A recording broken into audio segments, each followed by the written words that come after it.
but we are going to transition over to Mr. Brian Carter. And he is now going to be talking to us about upserving. I think Brian does this really well in Texas as well, but I think like the time I really stopped and took notice of it was this last year in Oklahoma City, with Brian's past customers. He was just like package after package, upserving to another thing, all these package deals, like just crushing it with past customers. And I was like, dang, I always know Brian is a good salesperson on our team.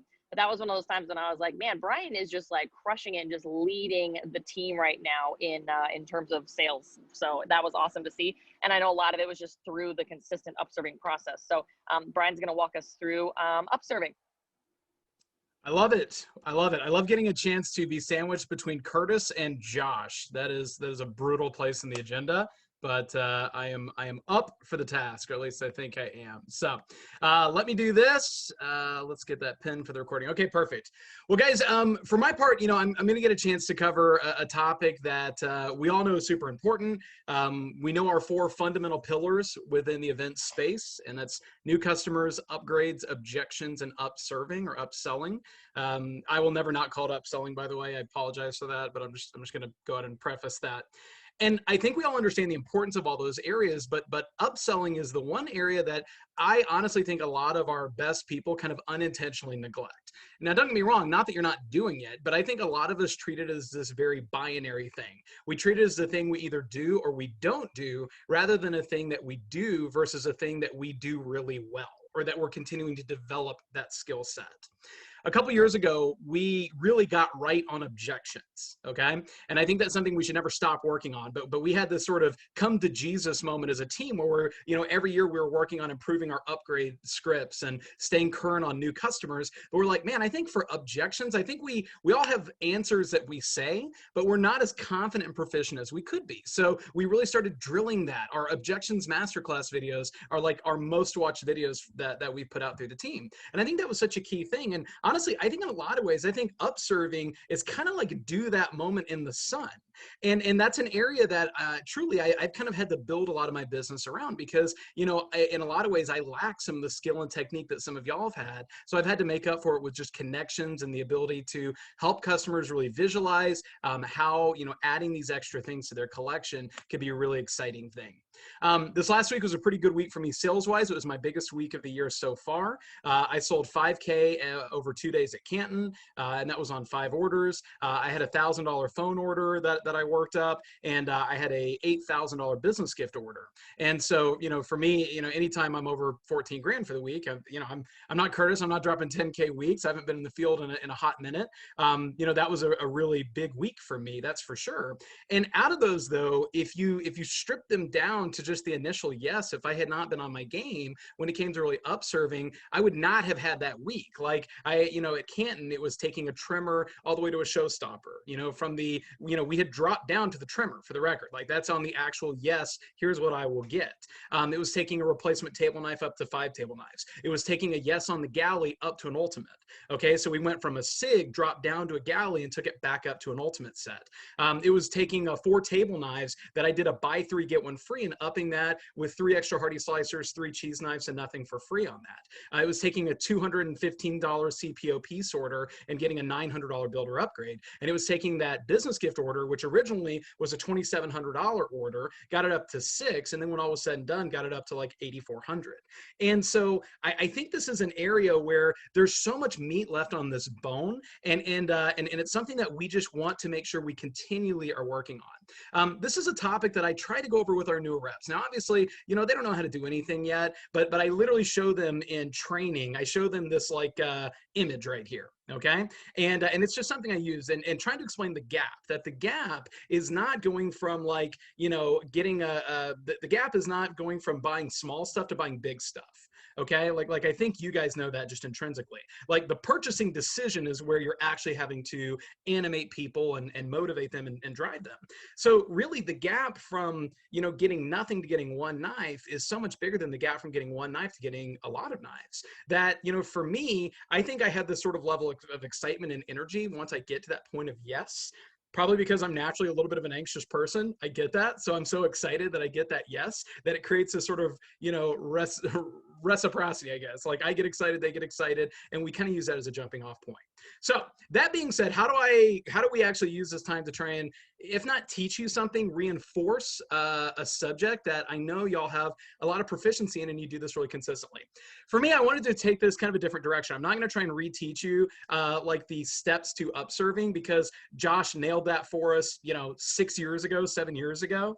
I told him at the time that very first upserving talk he did, that was the best sales message I had ever heard him given. The timing, transition phrases, having a map to consistently follow every single solitary time, it was just so key. So I'm not going to try and embellish on that. What I want to focus on instead is kind of the two sides to maximizing upserving and maximizing upselling. Number one is technique. Okay, that's like the first side, and I think that's where we spend a lot of our time appropriately. All right, best salespeople use the best scripts. But number two is the psychology side, and I think that's the part that maybe I am naturally a little bit stronger at, and has allowed me to have some pretty good success going through it. Now, when it comes to the technique, again, guys, for the technique, it's knowing the timing, it's knowing the phrasing, it's the hey, just so you know, it's making sure that you continue to ask again, knowing they'll tell you when they're done. It's those foundational principles to upserving. But even going beyond that, kind of the second part of technique is how is your knowledge on packages and programs and bundles? Guys, we have incredible talks on this. Matt Foss has brought the goods so many times. Luke, last year at our State Fair prep, he did a 1K upselling message. That is, I think, one of the best messages Luke has ever brought to our team. FYI, I'll try to repost the link to make it easy to find. But how is like your actual product knowledge on some of those packages? Do you have easy back pocket specials you can offer? Do you have things on deck to be able to throw out just based off any interest that you're seeing in your clients? Do you know good interest piquing questions for each program? Like how you can use questions to transition into presenting flatware or cookware, things like that. Curtis is so good at pain points, identifying pain points that these different projects or these different packages and bundles can really solve. And honestly, just on a scale of 1 to 10, you got to ask yourself, how clean and efficient are you walking someone from interest questions all the way to closing on one of these packages? To me, I get it. Those are like business gifts and cookware and flatware. That's way bigger than just an upserving talk. But those are the weapons. The upserving is just setting the stage. It's opening a door for you to then go step into those different packages. But you kind of need to be right with yourself and say, how prepared am I with that?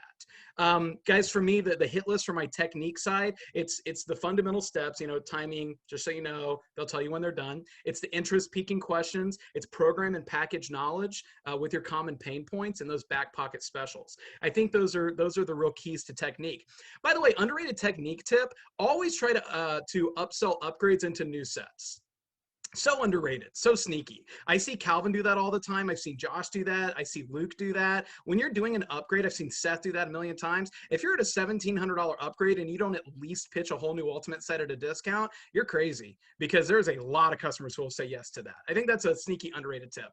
But I got to tell you this, I think at the end of the day, more often than not, the wall we hit is budget. We've hit the limit to what they're comfortable spending, and that's okay. That's fine. But if the budget was really what was holding people back, honestly, I think we would do a lot more 10 pays. I get it. A lot of us just aren't consistently offering 10 pays, 15 pays, things like that. By the way, I love 10 pays. Okay. It's so great when that second half goes through for the old timers like Josh and John Israel and Curtis and Brett. It's like that 5 pay when you hit the middle payment, like you got the rest of your money. It was like that great feeling. That's what 10 pays are like to me. But honestly, I'm just of the opinion that if it was about as money as much as we seem to think it was, that people would take advantage of that. I just think they would. So I think the real holdup is not so much whether people can afford it or they're willing to do it. It's just, do they feel comfortable saying yes? And then that's what takes you to the psychology side. Okay. And so obviously those two are connected, and a lot of the psychology is baked into the scripts. A lot of the lines and the verbiage is built in, but I got to tell you, I think there's a whole nother gear that you can really switch into when it comes to working with your customers in this particular part of your presentation. I mean, the reality is, as long as you're modeling what the best are doing, you're all seeing great results with upserving. Of course we are, but if this is a fundamental area of the business, like why in the world would we ever settle? When you think about the reason why people don't take the deal, Okay, like why don't people take an upgrade? Why don't they take a package? Why don't they take anything? It's always, in my mind, it's one of three things. It's either not the right item for them. Okay, it's not the right package, doesn't animate or excite them, even though we want it to. The price is more than they're comfortable budgeting. It's a very real thing. But honestly, the biggest one in my mind is they're just afraid of regretting their decision. Like, that's it. 9 times out of 10, when I don't buy something, it's not because I did so much research that the price value curve just didn't quite meet for me, or that, it's not the right item. Like I'm usually, by the time I'm in that state, I've kind of worked through that process. 9 times out of 10, I'm just like, man, am I going to look back and this was a smart buy or this wasn't a smart buy? I think that that's the simple thing. And the good news is, just by asking the clarifying questions that we always do, you pretty expertly can handle those first two. Is it a price they're comfortable with? Is it the right package? But that third thing, that tends to be, in my experience, what's holding a lot of people back. And you guys got to think about it like this: we don't treat all customers the same when we're closing. Like we might have the same script, but we're adaptable. Is this a price buyer? Are they more focused on the value? But I think that we tend to do that with upsells, and I think that that our upsell scripts, just from working with other people on the team, and I'm guilty of this too. I think this is the area where we slip back into old habits, and this is the easiest area for us to become pitchy versus personal. I think it's just such root memory for us. Hey, just so you know, since you're doing this, if you did this, I could do this. Hey, what do you think if we had this and this? Hey, you want to go ahead and add that on?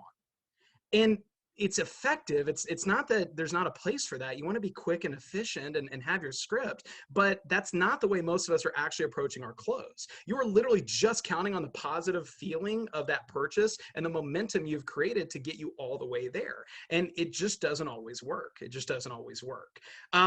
There's a real power in empathy. And you being able to, for 1 minute, just take a breath in this process. And before you kind of immediately launch into here's what's next, here's what's next, here's what's next, to kind of start thinking about what was it that made them say yes in the first place? Like, why did this customer say yes to these 4 or 5 knives?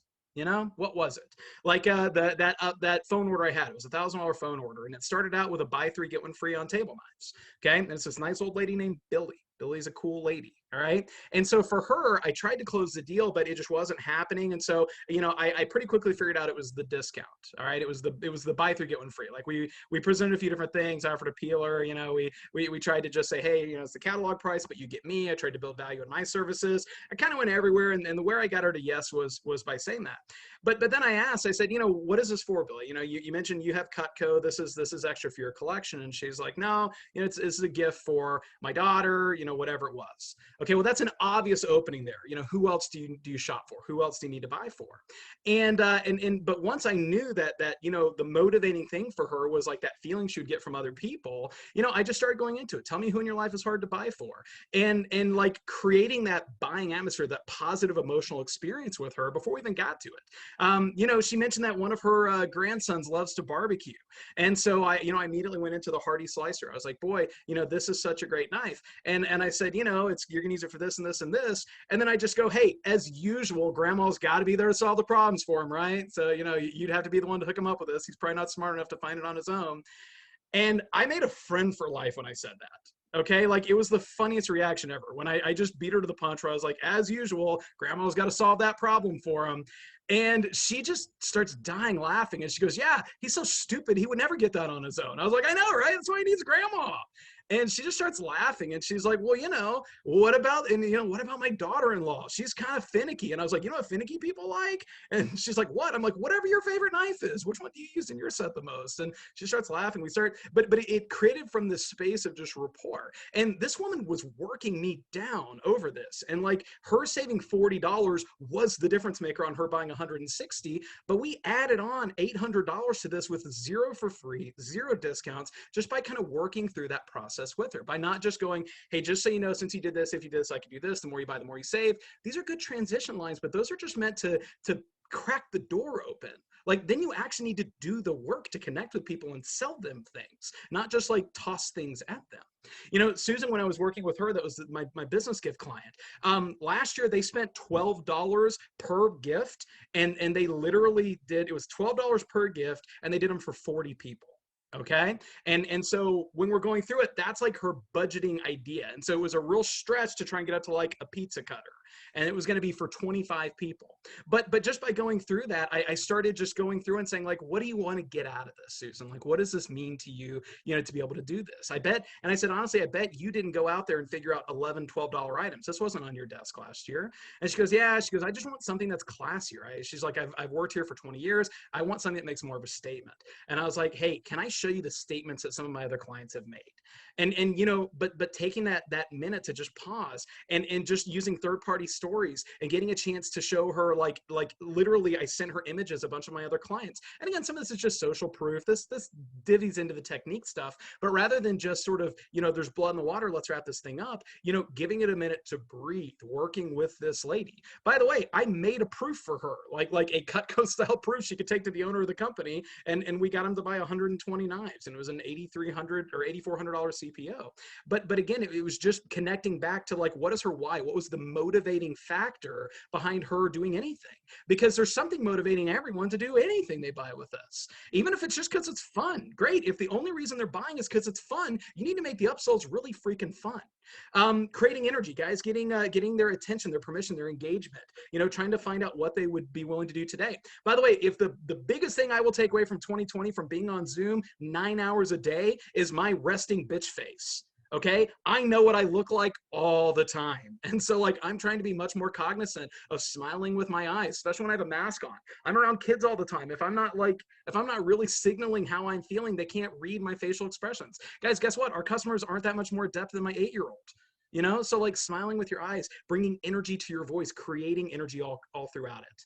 I'm going to quickly run out of time here, but honestly, I think this is a roundtable topic at some point. The psychology of upselling, like I really, really do, because I have like 3 more pages of notes I could go through here. But I want to hit it with this, and I guess I'll wrap with this, guys. My approach to public speaking, anytime I'm giving a talk, I love talking. I think I'm good at it. I've worked really hard to become an adept speaker. I get it. I talk too fast, but whatever, you'll deal.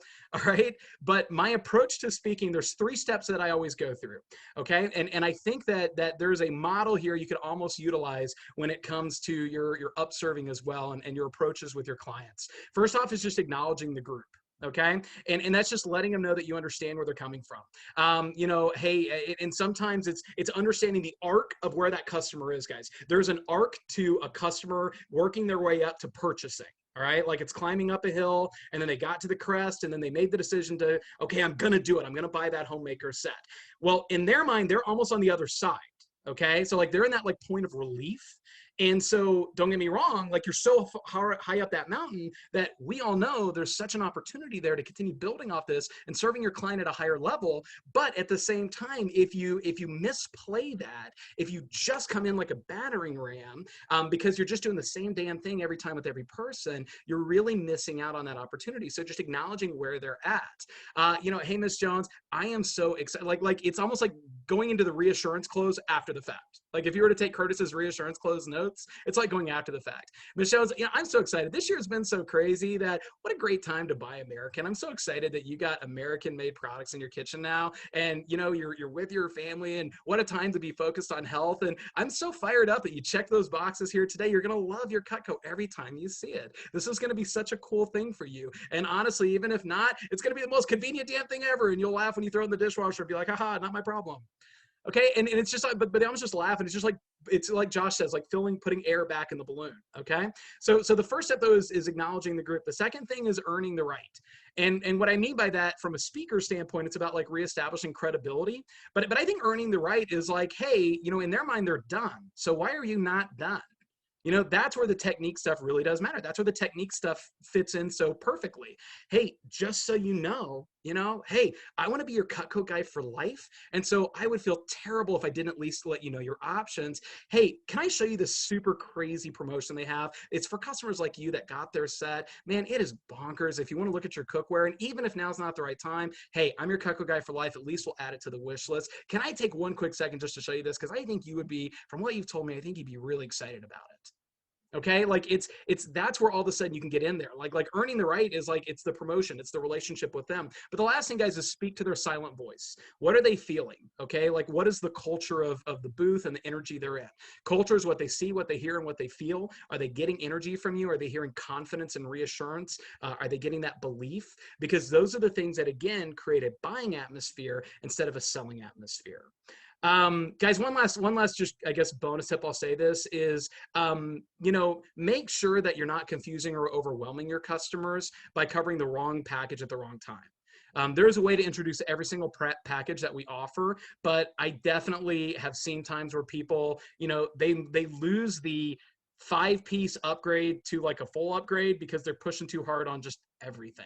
And make sure that you have really crystallized and clarified where they're at. We've all had that client where the husband wants to get the big set and they're at yes, but the wife really likes the flatware and he's looking at the cookware, and they're just everywhere. And it's sometimes those things will slip away from you. So just make sure that in the process of this, even though you're empathizing, you're listening, you're connecting on a higher level than maybe you have previously, just make sure you're still controlling where the focus goes throughout this process, because I think it's very easy to inadvertently overwhelm people with just a lack of clarity on our part. But guys, the biggest thing with this, if you take nothing away from this entire 19-minute window here, other than this, just think about, why should your customer do it? Just ask yourself that, like, why should they do this? How would this serve them on a higher level? Because if the only answer is saving a couple bucks and they've got a Louis Vuitton bag and a Rolex, they probably don't care. Just so you know, they probably don't care. Now, they might do it because it's fun. They might do it because it feels competitive, like they're kind of getting the sales guy. They might do it because they're attached to your goals. There's a lot of reasons they might do it. But if you honestly think a $57 turning fork is motivating the guy with a $23,000 Yachtmaster, probably not. Probably not. It's just, maybe it's the game for them. Maybe it's the process. But you got to make it fun. You got to bring energy. And if you do that, you'll do this on a much higher level. And where attention goes, energy flows. So let's pay attention to our upserves. Oh my gosh, that was awesome.